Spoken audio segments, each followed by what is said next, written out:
Before the arenas, before the awards. This is b4Nashville Live. For our guest, send it to us via messenger. Here's your host, George Davis. Well, hello, everybody, and we're back again. Another episode of Before Nashville. And tonight, I've got not one, not two. I've got four people joining me tonight. They're all from the same band, and they're kind of in their infancy stage. I'll put it that way. I was going to be mean to them, but I won't. So we're going to bring them on a little bit at a time. Here's Evan. We got how's it going? And then we got the rhythm section.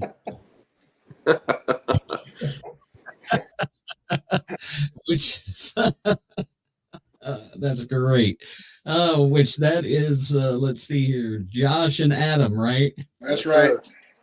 And Adam, as you can tell, is a Green Bay Packers fan, but we won't give him too much grief tonight because they could beat the Giants. You never know. None needed. None needed. So how are you guys doing tonight? I'm glad you come on and joined me, especially you, Adam. I'm glad that you forsook the game to come on and join me. We thank you for having us. Yeah, that's what he meant to say. Yeah. He was really going to say you're blessed, let me tell you. You should be grateful I'm on here. So you guys are out of Raleigh, North Carolina. Yes, sir. All right. I'm glad I get north and south. When it comes to Raleigh, I know it's in North Carolina. Sometimes I may mess up and say south on something, but Raleigh, no, I'll never say south. I don't want to offend you guys that way. Thank you for that as well. So where are you guys? I mean, are you all in Raleigh right now? Are you in different areas, like on the outskirts or outlying areas around Raleigh? Where are you? The only one of us that's actually in Raleigh is me, and then okay. Evans in Clayton, and then the rhythm section is out in Rocky Mount, North Carolina. Okay, I'm familiar with that. No way. Yeah, from jobs past. Oh, I used to work for Hardee's. Oh, wow. No way. My dad Yep. did too. Yeah, my dad did too in the corporate world. Wow. Well, I was kind of in the corporate world. I was an assistant manager for a while, if you can call that the corporate world. It's locally corporate. How's that? That'll work. There you go. So just give me a rundown. We'll go to the rhythm section this time. You guys tell us what you play, and then Brendan, you'll be next, and Evan will say the best for last. All right. Well, I'm Josh. I play the bass guitar, arguably the most important instrument. Agreed. I do all Friday night show, yeah. I do all the heavy lifting. You know when my equipment works. Yeah, sure. Yeah, we do well. We do well. Yeah, and I'm Adam, the drummer. I just make a lot of noise behind these guys. That's true. I'll say this right this time. We've been asked this before. I'm the rhythm guitarist. I'm not the lead, and I'm also the vocalist. And I play lead guitar. Do a lot of chicken picking. All right. And Josh is also the brokest of the bunch since his equipment never worked, right? That's right. Correct. Yeah, and I've got 3 kids and 1 on the way, so I'm going to stay broke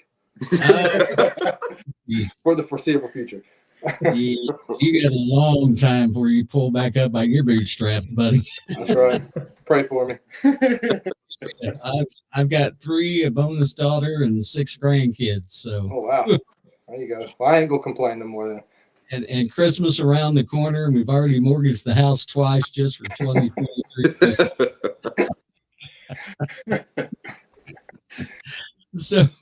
So guys, this is going to be kind of, I'm used to interviewing one person, so the questions I ask are based on that. So you guys just chime in, or raise your hand, and I mean, you got to go to the bathroom, just say I got to go. Don't raise your hand. I won't let you if you raise your hand. You'll just have to sit there and use the bathroom and that kind of thing. Adam's also going to be our resident sports commentator tonight, keeping us updated on the Green Bay New York Giants game, right? Giants just tied it up. I think we're starting the second quarter now. Yeah, it's not looking good. Well, Miami and the Titans are playing tonight too. So if Kansas City ticks me off, I always go to the Titans because I know they will. Yeah, they sure will. So, what got you guys into music? Let's just start that off. Somebody jump in there. Go ahead, Evan. Well, my dad was actually a musician. He grew up playing in bands with his family back in the 70s. They did the whole like Partridge Family kind of thing. And so when I was 6, he used to sit me on his lap and he'd teach me like rhythm with drumming and stuff like that. I picked up drums first, and then I was in bands in high school and, you know, all throughout my 20s. And then when COVID happened, I always wanted to be a lead guitar player. So, you know, I picked up guitar and said, here's my time. I started practicing scales, you know, every chance I got, up to 8 hours a day. And yeah, so and here I am playing with these guys, hating every minute of it. Yes. Yes.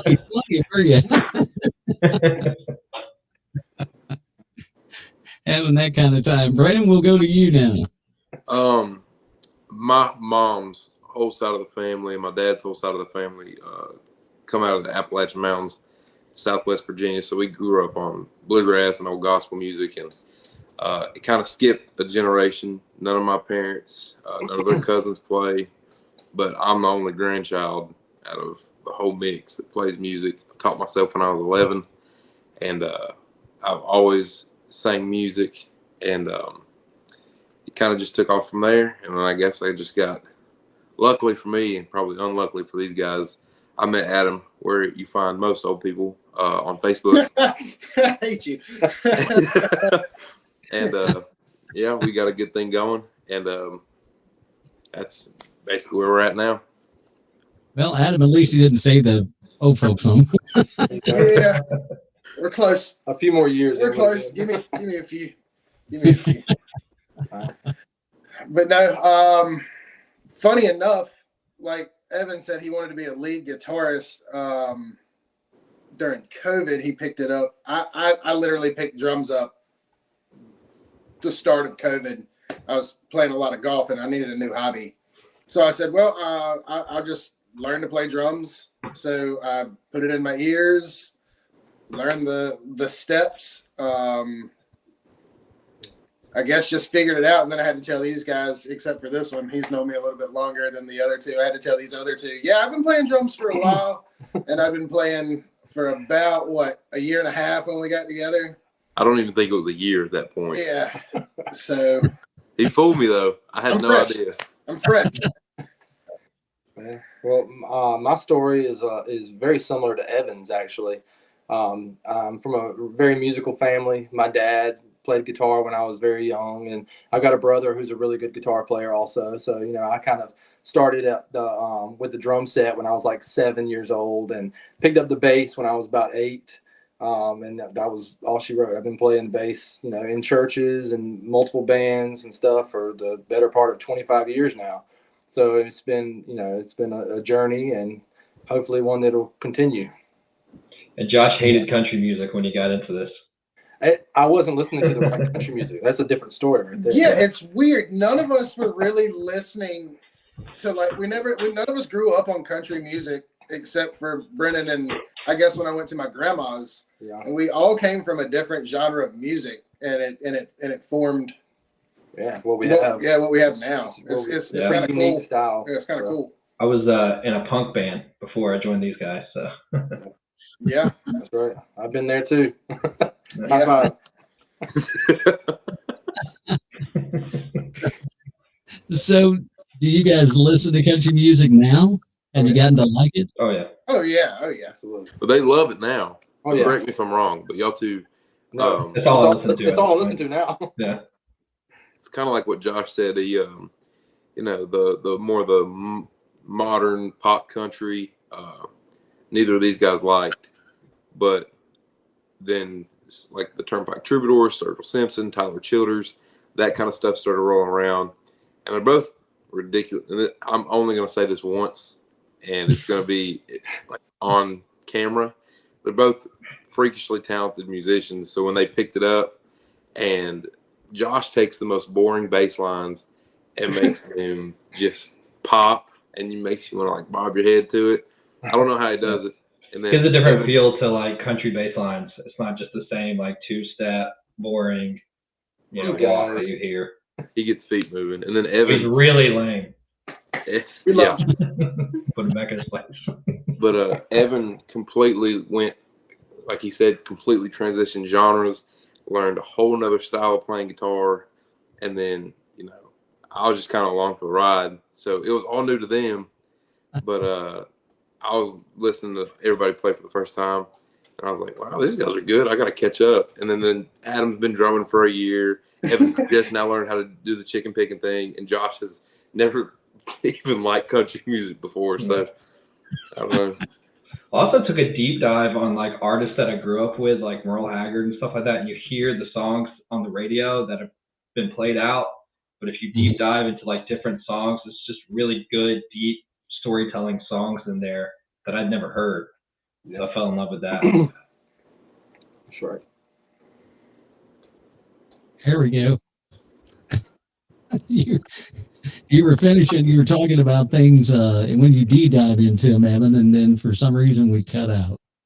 Yeah, just talking about like the storytelling of like classic country music, like old country western stuff.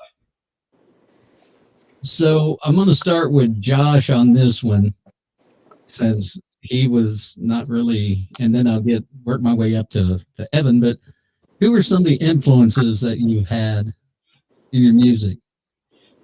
Oh Lord, my goodness! So I think when I first picked up the bass when I was about 7 years old, I was really big into Dave Matthews Band. If that tells you anything about my bass playing, it's a whole lot more. That's probably why the guys were talking about the style I play is because I was really engulfed in that like jazzy, bluesy funk riffs for a long time as I was learning. So I try to. That's one thing you can't erase that. So you kind of keep it with you no matter what you play, and you just take that and kind of put it all in. But I mean, gosh, anywhere from Dave Matthews Band to like 90s alternative rock. My dad was really big into like Pink Floyd and like the Allman Brothers and stuff when I was younger. So that's all in there too. So it's a hodgepodge of all sorts of genres. So that's one of the reasons that I think that we have such a unique style is because we all have such different backgrounds musically, but we all met at the same time, the right time, and the same style, wanting to play this same style, and it's really meshing and it's going well. So, all right, Adam, what about you? Influences?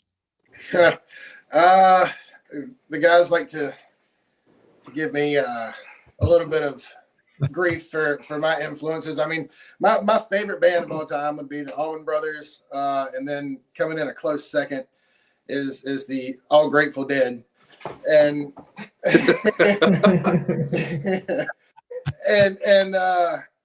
and then it kind of falls into classic rock sort of things. Like I'm a big Dire Straits fan. I'm a big Bob Seger fan, so I take influences from all of that and then kind of jumble it up into what I do. And it comes out kind of like a funky tonk. Yeah. Little shuffles and bops, if you will. I love that term, funky tonk. That's good. That's what we play. That came from Evan. I can't take credit for that. That came from Evan. He brought that to life. Well, That's Evan, what we do. We're going to go like in kind of we're going to shoot up to you. Who were some of the influences that you had? So I grew up listening to, I guess, what you would call modern rock. So bands like Muse and White Stripes, stuff like that. So that was a big influence on me. And then I love stuff like Dire Straits as well. Mark Knopfler is a huge influence for me. And then now I'm listening to, Sturgill Simpson's guitar player, Laura Jometz. It's a big influence on me. Marcus King, artists like that, a lot of blues, country, chicken picking kind of stuff. I love things like that. I listen to it all day. All right. And Brennan? My dad always had some Waylon Jennings on in the truck, and I really fell in love with just that sound. And then as I got older, I think it was 2014, Tyler Childers came out with the Bottles and Bibles album, where I think he recorded it all bare minimum equipment in his basement, and just his songwriting and his lyricism, and just how real everything was, especially just like really representing Appalachia. Like, this is what, to me, that's what mountain music was. There's bluegrass, and then there's like, this was coming from the heart of Appalachia. That's where my roots are. It's where I met my fiance. Like, everything that encapsulated what I cared about, he was writing. So when I started developing as a songwriter, I was pulling inspiration specifically from him and Sturgill Simpson, and then you got these guys around me and all of their influences, and like Josh said, it just makes like a really unique, genuine product. Right. Yeah. I'd say we all meet at Turnpike, Tyler Childers, and Sturgill Simpson. That's where we all come together. Yeah. That's right. Okay. All right. It's like if Brennan's like, Sturgill Simpson and Waylon Jennings' first cousin. That's right. If Which, we could when you're from Southwest Virginia, everybody's your cousin. Yeah. Weird. First cousins are legal in Virginia, guys. You know that, right? Oh, yes, I do.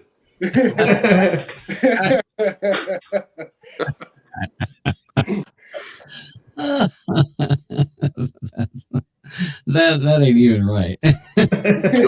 You don't even have to change the last name. No. Oh my gosh. So we've already covered the funky tonk thing, but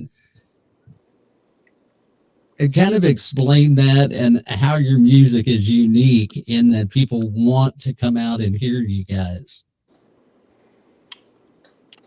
Well, I think that's Adam and Josh that really bring out the funky tonk thing. I don't even know how you explain it. I mean, we just take the music that's there, and then it's like you slow it up and you have a little bit of a groove to it. So that when you play, you can't help it. You just move to it, and when we're playing, you can see everybody else is doing the exact same thing. So it's like contagious, Yeah, it's a contagious rhythm. It's real hard to explain it when you just kind of click. You're like, Brennan brings up, he's like, hey guys, here's a scratch of a song that I wrote. Take a listen, and he'll play it out, and we're like, okay, cool. So let's do this, and then Evan will sit over there and Exactly what it sounds like. it literally just kind of, it's like cake batter, and you just fold it in and fold it in and fold it in. It gets nice and smooth, and then you bake it. That's right. I think the best way I can describe it is kind of, we've been on the live music scene and have friends that are great musicians, and we watch other bands, and we watch our film. And when you look at really successful people in our area, they're successful because they play all of the hits, all the popular songs. It's everything everybody knows. People love that. I can't blame them. I love it too. But when we get up there and we're playing songs that nobody's ever heard, and people probably aren't going to go home and be like, what was that song? We take music that nobody really listens to, and heavy emphasis on Josh and Adam. We do it in a way that even if you don't know the song, it gets feet moving. People enjoy it. It's I hate this word. It's vibey, for lack of better words. But it came from, when we first got together, we all play by ear. I think Josh and Evan understand theory. Me and Adam probably could not even spell theory if we tried.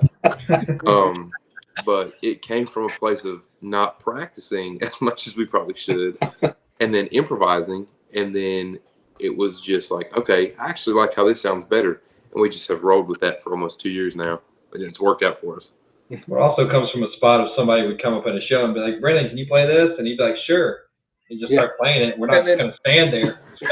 We got to figure it out. Yeah. Adam's behind the kid looking at me like,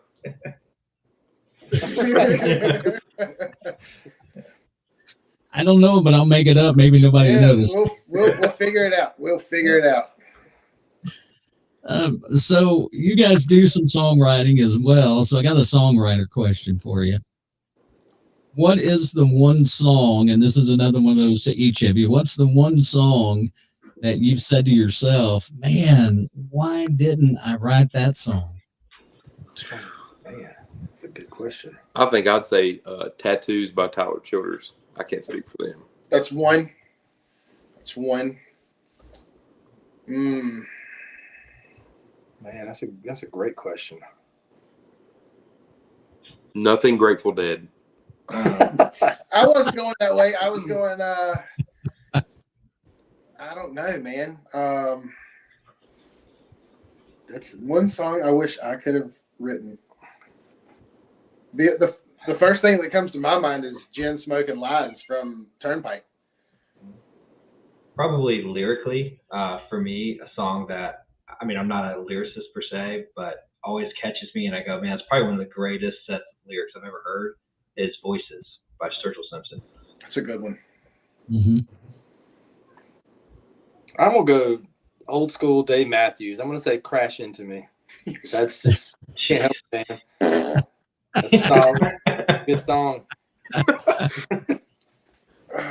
Stick to my roots. Hey, bass line in it's good too. So, we'll give you that. They're all good. They're all good.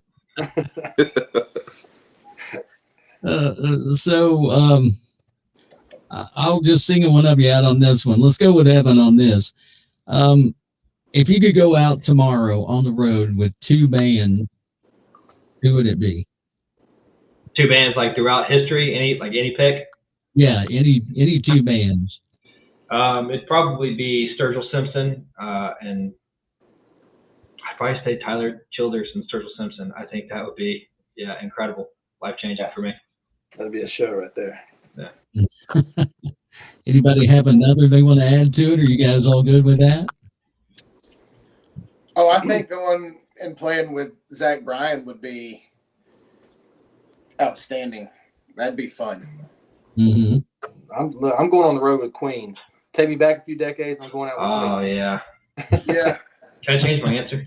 Yeah, can I change my answer? I was going now. I was going new school. School.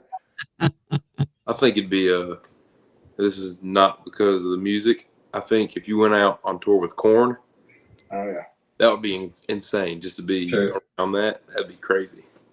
Right. Little Limp Biscuit action. Funny story for you. Thirst. Yeah. My brother's actually getting into guitar, and he's got a band that's coming up. They're doing stuff like Korn and all that. So it's kind of interesting to see him kind of like come up into music. bring it back. Yeah. Right. Are they doing originals too? They are, yeah. So who knows? Maybe one day they'll open for Korn. Probably. Hey, Korn will open for them. Right. We shoot for the moon around here, okay? Yeah.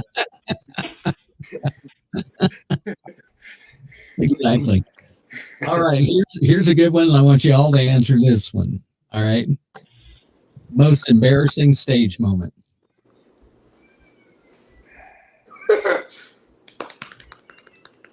Huh. Answer for yourself, not for somebody else. That's why I haven't said anything, because I thought of one right off the top of the head, but it wouldn't. For Josh? Oh, I'd say that most embarrassing for me would probably be, we've played a show in the past where they had some technical difficulties and it only impacted me as my guitar. Everybody else was fine and playing, but when that low end drops out, everybody notices and it looks like I'm doing something wrong. So we're trying to figure that all out. And I know one time I had my in-ear monitors plugged into my belt loop, and I was so frustrated I walked off the stage and I about pulled everything off the stage because it was all hooked onto my belt loop. But thankfully, I kind of got stopped and my pants didn't rip, so we avoided a huge embarrassment. But that was probably mine. Mine would probably be Josh's too when his stuff doesn't. Yeah. No, I'm kidding. Thank you. I'm kidding. I'm the embarrassment. My most embarrassing, I wouldn't really call it a stage moment, but we had a gig down towards the coast, and that's about, I don't know, 2.5 hours away from where we all stay. And I showed up, we were undoing the trailer. I had everything set up. I went to go back to the trailer, and I don't have a kick pedal. And we're going on stage in an hour and a half, and I have no kick pedal. And it's already 8 o'clock, so the music stores are closed. Yeah, so all the music stores are closed. This was a late show.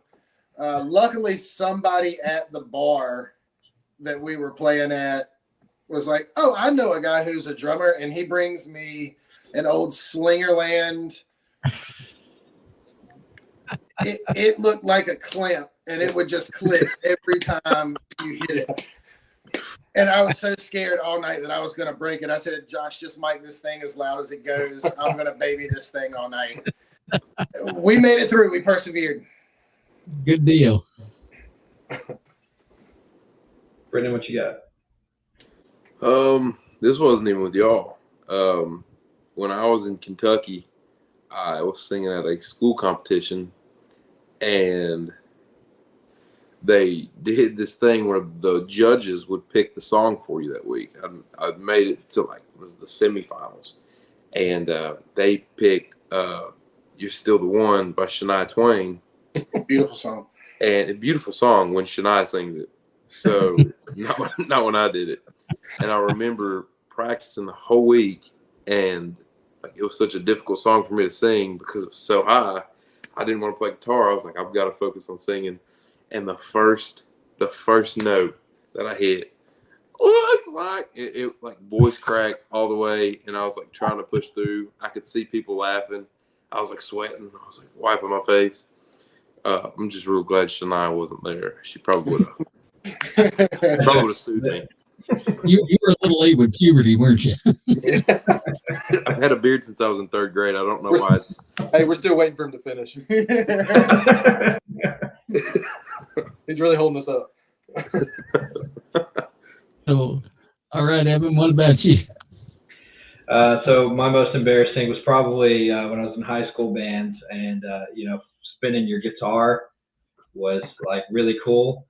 And we played a show at a martial arts studio, and I was getting into it with some buddies of mine, and I was like, I got this. I had strap locks on my guitar and everything, and I spun it, and it stopped in midair and just hit me in the back of the head.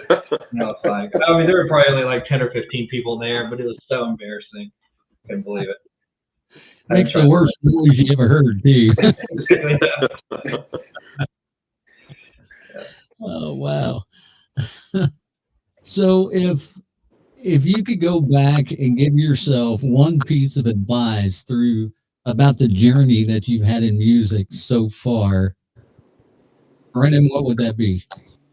I would tell myself, like 17-year-old me, stop trying to fit in, stop trying to sound like everybody else, stop putting like immense pressure on yourself to sound like everybody else. I think it's really special when you have, because everybody's got it, something unique about them. Embrace that. That's what I'd say. Okay. Evan, what about you?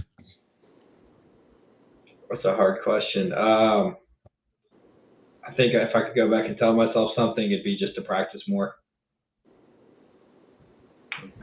Yeah, I would say I've always been like a go get 'em type person. But I got and getted the drums a little later on in life, and I should have gone and got them sooner. Yeah.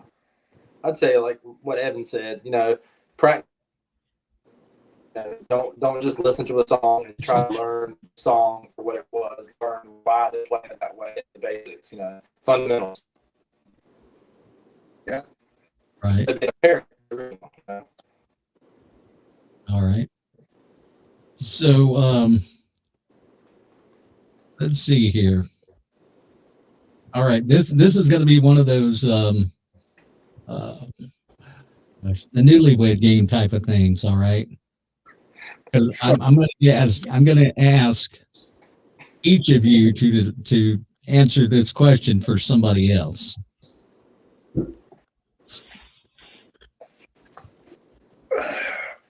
I think we lost him. Cut out for a second. You can give us the answer for Evan, all right? You kind of cut out for a little bit. Oh. I'm sorry, Josh, you're going to answer for Evan. All right, cool. All right. So describe Evan's personality in one of the following. Okay. Jim Carrey, Mariah Carey, or Kanye West. Oh my gosh, Evan is Kanye West up and down. he's going to take the microphone from you. He's going to tell you what he thinks about you. He's going to tell you why he thinks it, and then he's going to tell you what you can do about it, and he's going to hand the mic right back to you. He's honest. He's brutally honest sometimes, and that's a good quality. All right. So Evan, we picked on you. You can answer for Adam. I'd say Jim Carrey. I'd say he's kind of a goofball sometimes. Yeah, he's fun to be around. I am goofy. You're goofy. Yeah, I'm goofy.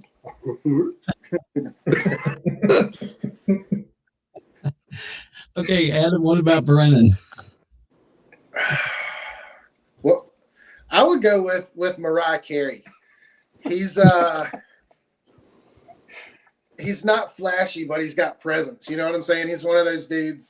He's going to pop in the room and attention will be brought to him. That the same thing happens on stage. Like we started as a cover band, and then we kind of like transitioned into an original cover band. We don't really play other people's songs the way they do. They're similar, but it's more of a stage presence, more of a void, if you will. And the boy can absolutely shang his tail off.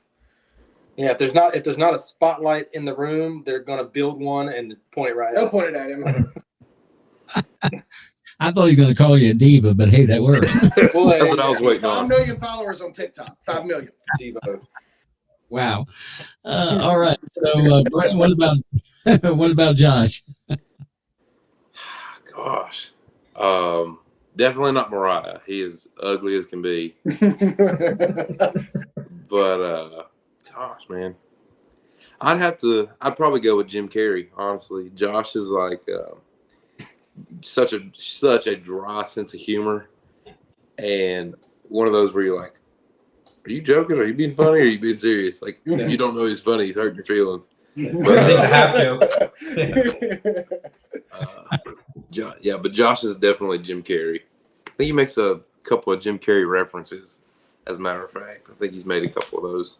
Dumb and Dumber is a great movie. One of the greatest of all time.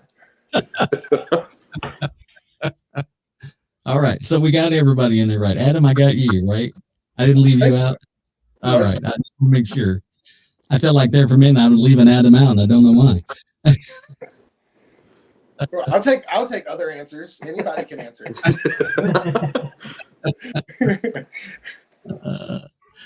All right. So I'll tell you what we're going to do. We're going to take just a short little, about a 3-minute break here, because we got a song by you guys that we're going to play.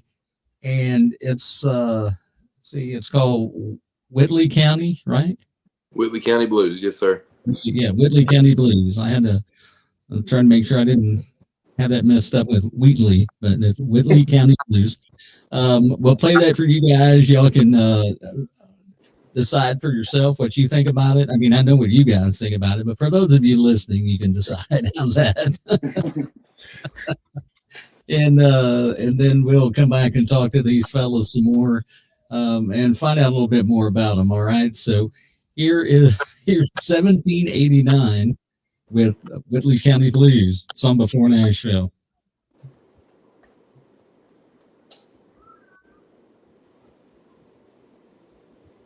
Hang on, guys. I'm on the wrong page here. What happened? Happens every time. There it is. All right, here we go.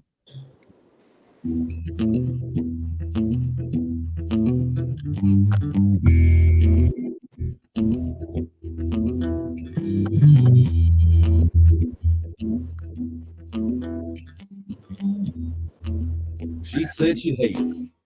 If I stay or go, well, so I'll get her behind.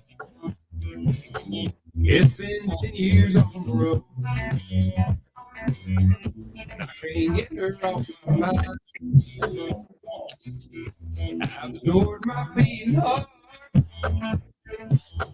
I've got nothing left to lose. I can't quit and I can't start. These Whitley County blues. I've kept my money in the jar. I've kept 4 wheels on the ground. I've kept on breaking hearts. And I can't That's good. years now. I've been waiting on the day that I run into you. That's great. But I don't know what you'd say. Got these Whitley County. They're gonna dance.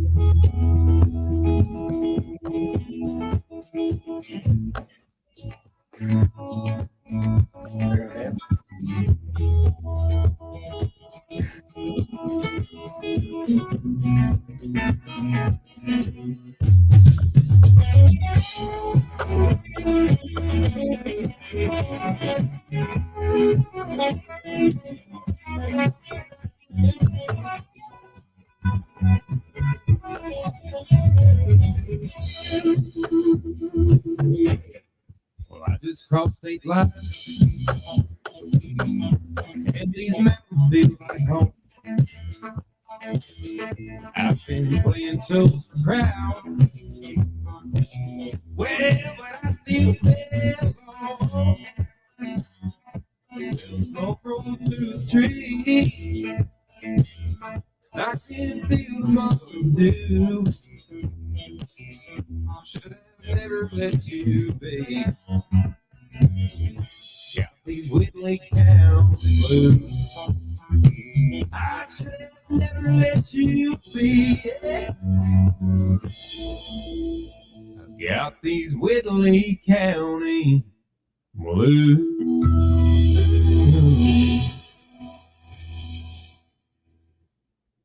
All right, that's 1789 Whitley County Blues. Okay, first question. Should have asked you this earlier. 1789. Where did the name of the band come from? I'll take that. So we were sitting around one night trying to figure out a name for the band, and we were just coming up with terrible names.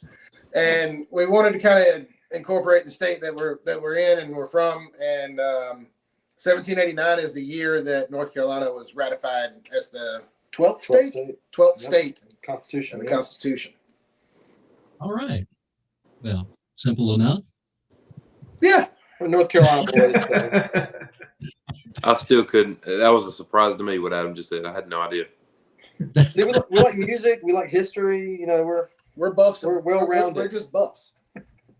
I thought maybe it was like your birth months or something, you know. Like 1789. Birth years for these two. We were in our late teens then. Yeah. Early 20s now. It was an exciting time. Yeah. Back in the day when we only had horses and a buckboard wagon. You had horses?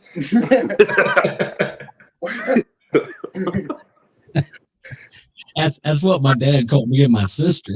We had to pull it around. So tell me about the song. Who wrote it? Brennan.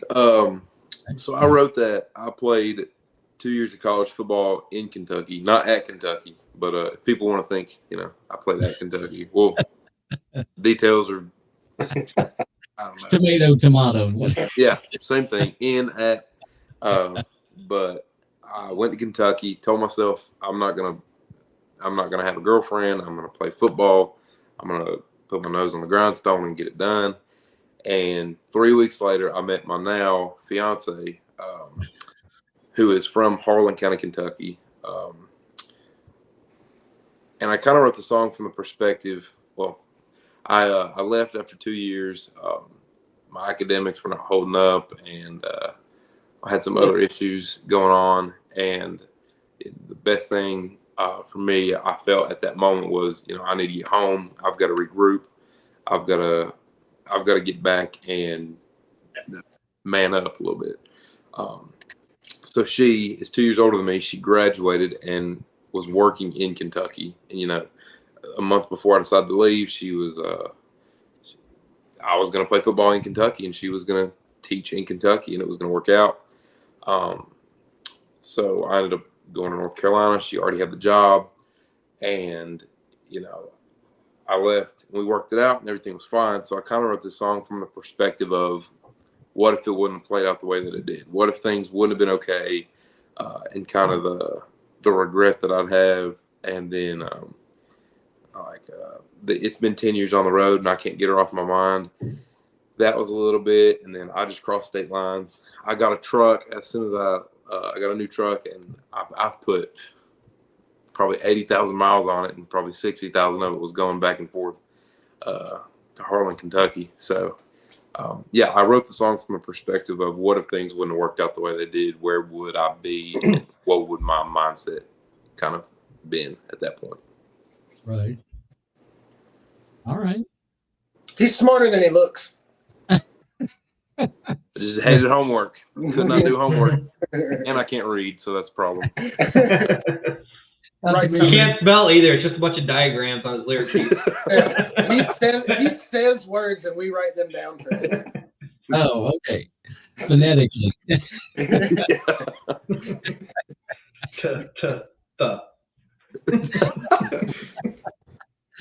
So, okay, another one of these for each of you again. And we'll start with Adam, and then we'll kind of just, I wouldn't say go around the room. It's only him and Josh. But what is your go-to karaoke song? It came from The Office, which is one of my favorite shows, and it has transitioned into my late night karaoke. And it's typically a duet. If I don't have a duet, I'll sing the woman's part myself. But it's Islands in the Stream with Kenny Rogers and Dolly Parton. Okay. Evan, what about you? It's got to be White House Road by Tyler Childers. That's just a good, easy song to sing along to. All right. Josh, what's yours? Oh, man. Jukebox Hero, Foreigner. Solid. All right. Brennan? I'd have to rock with Tequila by the Champs. Okay. One word the whole time. And he just dances the rest of it. People go nuts. You've never seen a crowd pleaser like that, have you? Tequila, everybody lose their minds. They're all thinking he's calling and he's going to buy him shots. That's why. They're all more.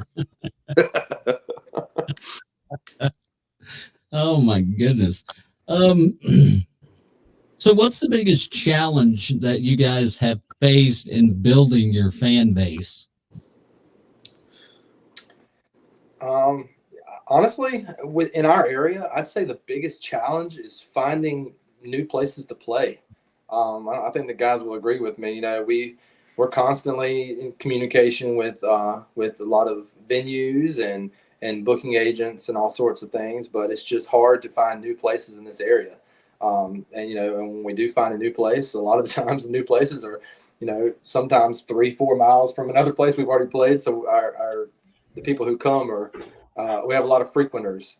So I'd say our next goal outside of releasing new songs is kind of trying to branch out, trying to find new places to play in different parts of the state, and maybe not even in North Carolina, in surrounding states. So, Yeah. The the fan base kind of found its own way. We got lucky one night. Well, I don't really want to say lucky. Brennan knew some guys on the NC State football team and got us a frat show. And it was one of, like, I don't know, what was it, like our 4th show ever, something like that, 5th show. Yeah. It was early on, and I think we had 110 followers on Instagram or something like that. And after that night, we had over 500 followers, which was nuts. There were so many people there. And then that following has consistently, for the past 3 years, just kind of kept going and grown. Two years. 2 years. Yeah, 2 years, I guess. It feels like forever. I think we're also making a pivot. We're going from the end of this year, releasing new songs. We're going to release an EP next year, somewhere around summertime. And then we're pivoting from doing mostly cover shows, 3-hour like bar gigs, to doing more like venue shows, showcasing our original tunes, trying to get into festivals, doing things like that. So I think I agree with everybody. And then another one is just trying to navigate social media. We're all competent with social media. I'll say we're all pretty funny, and we know how to work a phone for the most part. But navigating social media and finding out what's trending, what's popular, what type of format should you post your video in, what platforms are going to get you the most attention, the most traction.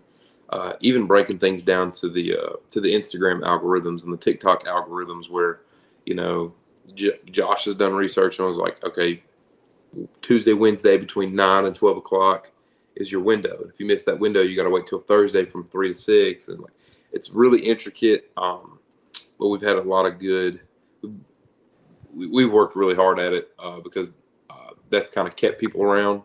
Because even if you're not professional, you look professional. People don't know the difference. And we've got a lot of talented videographers and photographers around us, and people that are honestly just willing to do like stuff for us for free, low price. Like, I just want to do this for you. I want to shout out Camden Bird. Blessed. She does a lot of our videography, and she does stuff. Paul Seiler too. Paul Seiler, yes, he does all of our photography. Joel Hudson, a ton of people that are just super supportive of us and like genuinely believe in us, and have done us more favors than we could probably thank them for. Yeah, I mean, we can throw Ryan Best in there. He pushes us real hard to do some of our own stuff at newer spots. He's working his butt off to not necessarily manage bands, but he wants to see us move forward, and he does everything he can. We've got some other guys, a lot of good talented friends doing a lot of good things for us. So. Yeah. Good deal.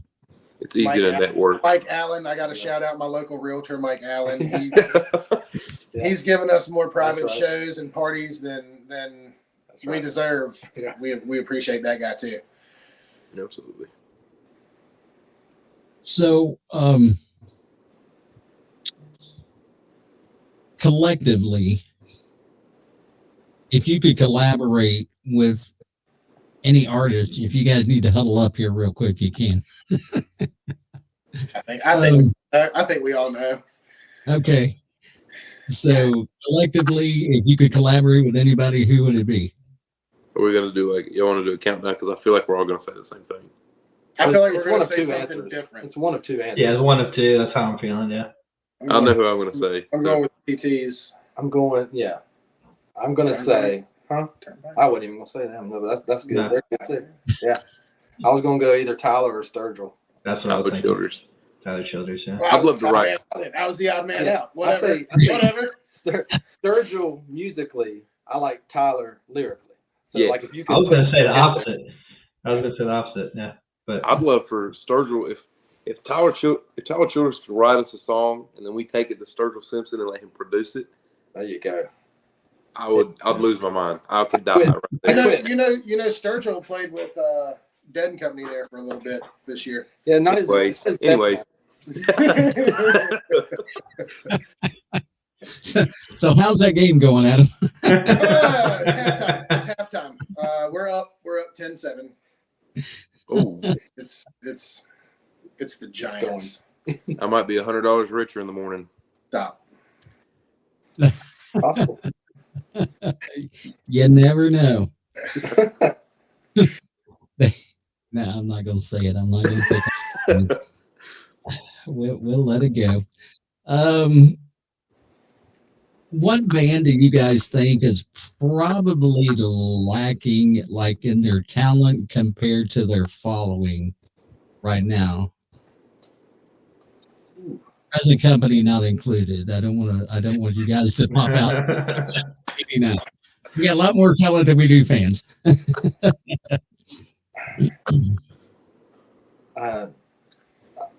not going to name any names. I will say that there are a lot of artists out there who I feel like have everything kind of done for them. You know, I feel like the songs are written, the music's made, and they say, here, hold this guitar, stand in front of this microphone, play this song, and you'll get paid a bunch of money and people will come and cheer for you.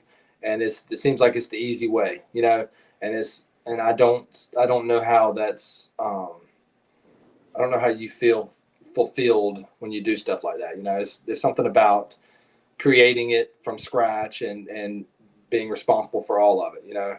So that would be my thing. I feel like, you know, there's a lot of people that don't put the amount of work into the whole entire process, but they get a lot of the results. Right. Not naming names though. But they know who they are. They know who they are.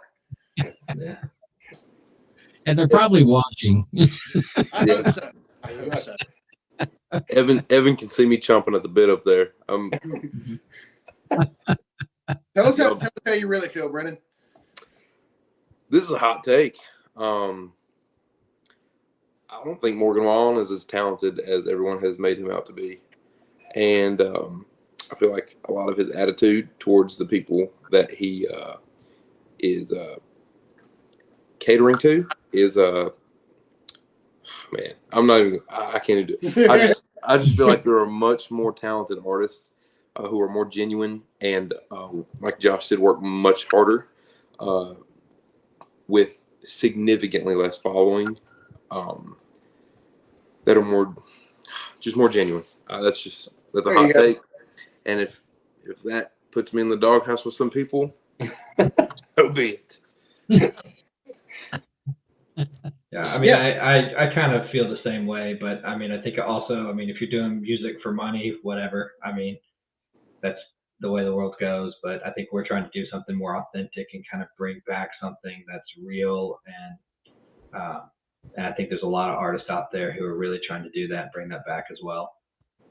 So I hope there continues to be a movement in that personally, not just making the same thing over and over for money. Yeah, authenticity in country music is it was lacking and now it's dead, but the good Lord is bringing it back for us. So yeah, I'm very much and I had this conversation earlier today with Adam actually. I feel like that the pop country movement has really messed up country, you know, like if you go back and you listen to the Woodley County Blues, it starts off, it's got that on the road again feel to it, you know, that little, got that same little rhythm and everything. And then you get into it, it's just got a good 90s, even back in the 80s, you know, kind of an 80s country feel to it.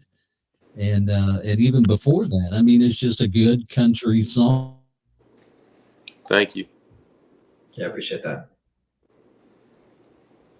But it's like I'm just not a fan. First off, of this in a drum in a drum line. And Adam, you can agree with me or disagree, but when they make the snare drum sound like that, it drives me crazy. Yes. Or the claps. Yeah. The 808 kids, the 808 drum kids. Yeah, if your country music song has your drum track played on a keyboard like this, it's not country music. Yeah, I mean, if you shout out Ryan at Car Shop Recording for getting that out, but we spent more time tuning. We started with my snare drum, and he was like, "Oh, we're gonna throw that out," and he brought out literally throw it in the trash. Yeah, threw it in the trash. and then threw the trash in another trash, but brought out his snare drum, and he was like, "It sounds still not there," but I think we nailed it. We got it figured out. Yeah. Again, we're talking about having friends that do a lot for us. Ryan has been really good in the studio for us, and he's got a lot of great ideas, and he's been very easy to work with, and I feel like he's really led us in the right direction and let us do things our way. Which very knowledgeable, but like malleable in the studio as far as what we want to do. That's right. I think everything that we play and everything that we will put out, and I can say that with 100% certainty, if the four, or we sometimes have a fiddle play with us, if the 4 or 5 of us cannot physically play it, or we have to, hire somebody in or put a track behind it, we will not play it. That is not something that we'll do. We're genuine. Like if you said, "Hey, y'all bring your instruments and play Whitley County Blues," like right behind you, it would sound exactly the same. There's nothing behind it that would sound automated or patched in. It's just because it's pretty much a raw recording. And Ryan just worked his magic on it and made it sound. He mastered it perfectly. Super impressed with that. But I don't think I agree with you. I don't think 808 drum kits or keyboard drums have any place in, because you got country music and then you've got country music. So I think everybody knows what I'm saying. Yeah. You got country wannabe and you got country music. That's right. He said it. I wouldn't say it. He said it. I got no qualms about it. Music Row don't like me, so I don't care. That's right. We like that. We love that. You speak the truth because it's the truth, Right. And it's easier to tell the truth than to tell a lie. Yeah, because then you got to follow up. Well, you can't tell that Music Row that, but then you got to follow it up with another lie to make sure you cover yourself. Absolutely. Yeah. So, I mean, and I'm not against people getting record deals and stuff like that. Don't misunderstand me. But when the politics gets involved, and the politics not only of politics, but the politics of the dollar sign gets involved, to me, that just negates. I mean, I don't know what Waylon and Willie and the boys were making back in the day when they signed their contracts, but I guarantee it was more than what the people are now, and the record company wasn't making near what they are now. Right. And one of the things that I can see is like with streaming, you don't get anything out of streaming. I mean, I read one time, I think to make, what was it? Josh can tell you what it is. I looked it up on streaming. We've put all of our stuff on streaming services, and it's kind of like we're using the streaming for, like we said earlier, making money is great, and we'll make as much as people will hand us. But at the end of the day, it's getting our music out there and letting people hear it. But I know that on some of these streaming services, you have to get like 1 million plays to make like $100 or something like that. And it's like, you just have to, you're not making your money from streaming. You're making your money from your shows and your merch. And that's why people are selling $75 t-shirts. That's how it is now. So it's tough on the road. It's tough. Oh, it is. Yeah, I think I can safely say we will likely never sign with a big label. One, because we want to remain authentic, and two, I don't know if there's ever going to be anything a label can do for us that we can't do for ourselves, and not lose that profit. So, are you talented or are you marketable? Right. And I feel like that line gets blurred a lot. But kind of what Evan was saying, you know, if a label came to us and was like, hey, we love what y'all do, we love your sound, we love how authentic y'all are doing, we just want to help you, we want to like help you take that next step, but we don't want to change anything y'all are doing. I think what you got's great. That is a different situation, but I think the five of us can all agree that that is almost unheard of. It's a little difficult. It's a long shot. Yeah. Well, we've had some people reach out in the recent past and it's basically said, hey, you guys, you know, we like your sound. You know, essentially, long story short, pay us this much money and we'll make your sound better. And it's like, wait a second, you know, we like our sound the way it is. We like what it is. We don't want to make different your version of it. We like what we have, and I'm not paying you for it. You know, we've already paid for what we have. Exactly.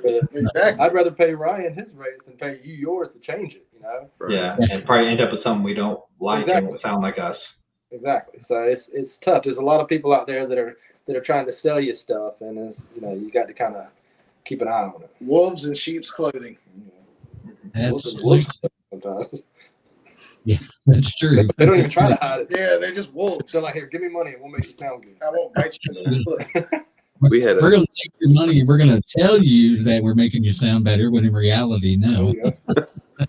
Or we're just going to take your money. Yeah, exactly. Yeah. We're just going to take it. And we'll get up with you later. Yeah. We had I'm not going to, obviously this time I'm not going to say any names. About 2 weeks ago, we had a guy from a somewhat recognized company reach out to us and say, hey, I'd love to represent you. All this, this and that. Josh, professionally and calm. Oh, lost you for a second. Stop hitting the button, Brennan. Stop hitting the button. Josh professionally basically said, we like our sound. We already are doing our social media pretty thoroughly. What else can you do for us? Because we're wanting to make this next step. And dude responds and goes, oh, the magic. What did he say, Josh? The if you get me on a big stage, then all my dreams come true. And I never responded. But that's what that's kind of what I mean, it's not even like put me on the big stage and all our dreams come true. It's put us on any stage and watch the magic happen. Keep rolling. You know, it'll keep rolling. You know, it's not even like we need you to invest this much money in this. It's just put us on a stage. Put us in front Give of us people. An opportunity. Yeah, put us in front of people and you'll see what we're talking about, kind of thing. We'll do it we won't fail to impress. We won't fail to gain the following if you put us out in front of people. That's just how we feel about it. So, but we're not beggars. No. And we're not egotistical. We don't grovel. Right. We're outlaws. And see, there's no ego with that though, because you know, to me, it's just like anything else. If you have a product, you have to believe in that product, or you're never going to sell it to anybody. That's right. And if you guys don't believe in what you're doing, you're not going to allow that to come across that those fans are going to say these guys are really good. I mean, you know, there's got to be a little bit of that of you believe in yourself. For sure. If nobody else is, we are. I mean, right. I mean, our music and our style mean more to us than any empty, unfulfilled promises from somebody in Nashville, you know, who swears that they know what to do for us. So, you know, we'll sit right here in Eastern North Carolina and keep on growing from here if we need to. And that's just kind of, we all have a good situations. We have very supportive families. We're very blessed and lucky with everything that we do have. So we're not going to throw it all away for you know, these dreams. Yeah, exactly. Yeah. So we're just going to do what we do. Right. Well, tell them where they can find you at if they're looking to find out more about 1789. Under a bridge, mostly. Down by the river. Wednesday. You can find us on Instagram, 1789 official, 1789 official. Also on Facebook, 1789. You can stream our music on all platforms: Spotify, Apple Music. We're on YouTube Music. Basically anywhere you stream through. We go through DistroKid, so they're great about putting you out literally everywhere. We have a new song called Diamond Ring coming out December 29th. And we're really excited about that one. We have a feature from Nathan Aldridge, who's played with a ton of big bluegrass bands, but he's currently playing with Russell Moore and Third Time Out. He was generous enough, maybe just doing a friend a favor, but he played his butt off on that track, and it was awesome. We're really looking forward to that one. But we surpassed 10,000 views or 10,000 streams across all streaming platforms in under 3 months.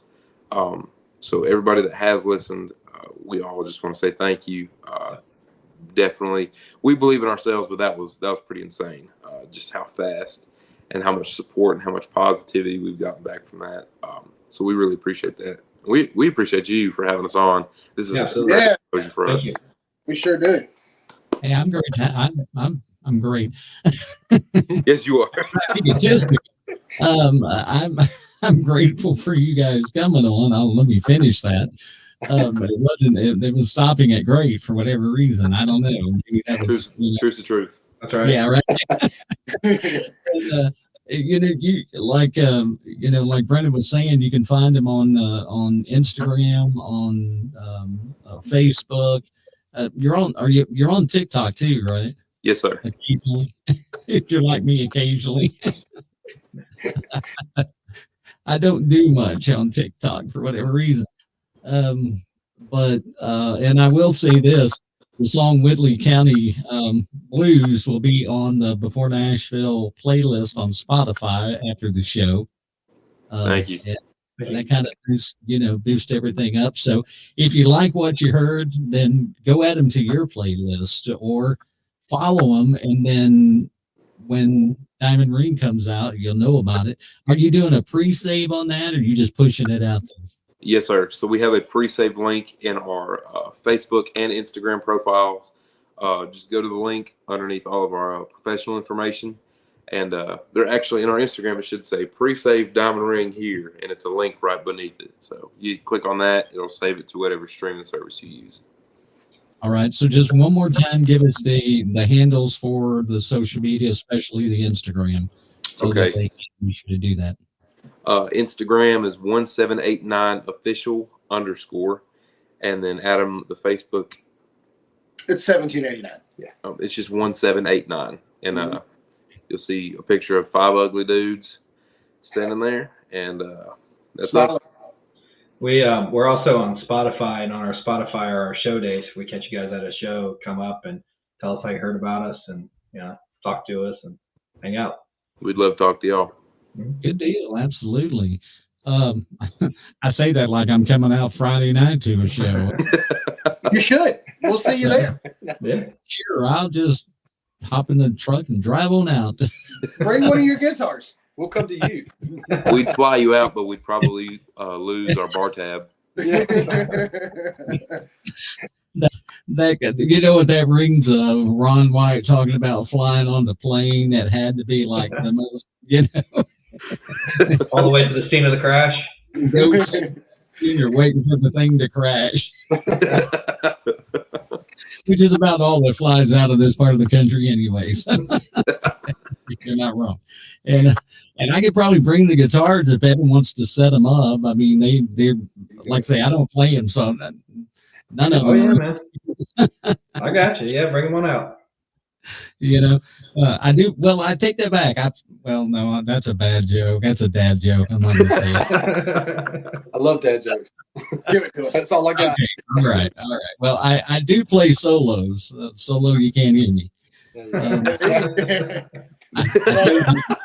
done. I told you. I tried to warn you guys. But so you guys go check out 1789. And just, I mean, you guys are so fun to hang out with and to chat and to talk and cut up with. And I've already got somebody wanting you to come to Missouri. Bring us out. Bring us out. Bring Go us pack. Brandon's already gone. He'll be here tomorrow. Brandon, you gotta wait for us, buddy. Wait for us. I was on my way to pick you up. He'll be plumb out of breath by the time he gets here, the way he jumped out of that chair. I'm already breathing a little heavy.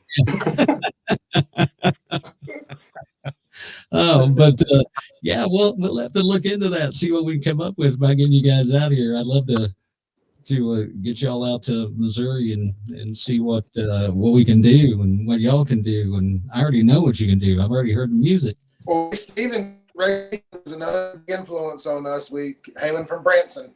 So Hey, there you go. I know some people in Branson. Well, we will. I will be in Nashville February 15th through the 19th at the NWTF convention, playing for the Parnell Outdoors booth. So if anybody's up there in that area, feel free to stop by at the Parnell Outdoors booth. Bring your tomatoes and beer I'm bottles. surprised he's not wearing a Hunter's Marsh shirt and just standing up. There's a hat. All right. Shout out Hunter's Marsh. That's But right. yeah, if y'all get up there, feel free to stop by and see me. I'd love to talk to y'all. And basically, it's going to be a good opportunity for me to get up there and network. And the guys won't even have to leave the house. So Could we try it? My favorite kind of opportunity. When did you say you're going to be there, Brandon? February 15th, the night of February 15th through the afternoon of February 19th. Okay. Because they have a big radio convention in Nashville the following week, country radio seminar. Oh, sweet. And there's like radio programmers from all over the country. Your buddy Mike Bedell from QDR will probably be there. Oh, yeah. Shout out QDR. There you go. Yeah. And Miss Andy Sandy, Lee. you there? Yeah. I don't know. She could be. Maybe. Yeah. That's where I met her at, was CRS a couple years ago. So We need to get up there. I think Adam and Josh are froze. I don't know what Josh is doing. He's just dusting his shoulder off a little bit. yeah, his finger got stuck in the collar. Are we still frozen? Are we good now? No, we can see y'all. Okay. Yeah. You're a little glitchy, but you sound good. That's all that matters. Right. So real quick, Adam. you would think I talk for a living. Give us another quick update. Are we out of halftime yet? Yeah, we're out of halftime. It's My Giants are winning. I'm going to have gas money to get to work in the morning. Work will be good. 14-10, a lot of time left.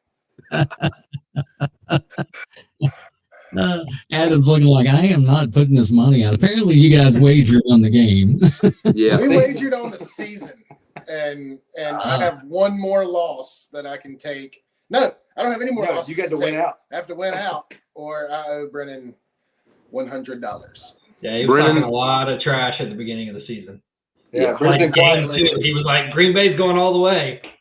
He Well- owes Brennan and countless others $100 if he loses. So, It's not just Brennan. Yeah, it's not just Brennan.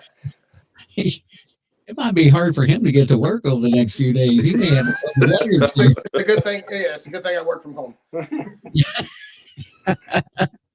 Go in my Just keep 'em corner. loaded, brother. Keep them loaded. That way you don't have to worry about reloading after you shoot them. We did just recover that punt, though. That's good. Put us in the red zone. So All right. go, there Pack, you go. Right. Go, Pack, go. I feel like I'm watching a bootleg version of like NFL 30, like a 30 for 30 or something on the Packers. Bootleg. Eastern North Carolina. Football. Well, guys, thanks for coming on. It's been a blast. I don't want to keep Adam from his game too much because I have a feeling he's either going to be hollering at the screen in joy or in tears, and it could look like Patrick Mahomes if this doesn't go his way. So, Yeah, I got to get out of here Don't you put before that evil on me. I get back home before anything bad happens. Hey, so all right, check them out, 1789. And you guys, y'all have a great night. Everybody else, y'all have a good night. We'll be back on Thursday. And we've got an artist that's been on previously. She's got a new Christmas song coming out. And we're going to talk about that. And it's Ash Taylor. So she'll be here on Thursday night. And we'll see y'all then. All right. And So Ash, we said hello. Thanks for Thank you. Before Nashville on all social media and listen wherever you get your podcast. Tune in again for another country star of tomorrow on Before Nashville with George Davis. I'm Kevin Casey on behalf of Worldwide Fans. Have a great night.